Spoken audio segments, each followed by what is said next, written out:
அன்பான மக்களே, ஒரு தாயின் சோகமான குரல் என் காதில் ஒலித்தது. தனது குழந்தைகளின் எதிர்காலத்திற்காக மைவித்ரியில் நம்பிக்கை வைத்த அந்த தாயின் வார்த்தைகள் என் மனதை தொட்டன. ஆம், மைவித்ரி வெறும் நிறுவனம் மட்டுமல்ல, அது கனவுகளின் கூடாரம். பல குழந்தைகளின் கல்விக்கான ஒளிவிளக்கு. மருத்துவர், பொறியாளர், தொழில்நுட்ப வல்லுநர் என பல கனவுகளுக்கு உயிர் கொடுக்கும் மந்திரம். ஒரு தாயின் கனவு மட்டுமல்ல, பல லட்சம் குழந்தைகளின், முதியோர்களின், ஊனமுற்றோர்களின், பெண்களின், ஆண்களின் கனவுகளையும் நிறைவேற்றும் சக்தி மைவித்ரிக்கு உண்டு. இது மக்களின் நிறுவனம், மக்களுக்கான நிறுவனம்.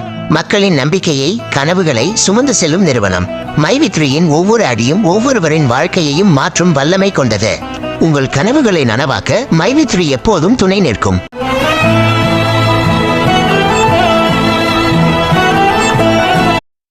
நிறைய வீடியோஸ்ல போடுவேன். ஸோ பிடிச்சிருந்தா லைக் பண்ணுங்க, சப்ஸ்கிரைப் பண்ணுங்க, பெல் பட்டனை கிளிக் பண்ணுங்க. பிளென்டியா ஆடியோ போட்டால் யாரும் பார்க்க மாட்டீங்க. ஸோ அடுத்த வீடியோவில் பார்க்கலாம்.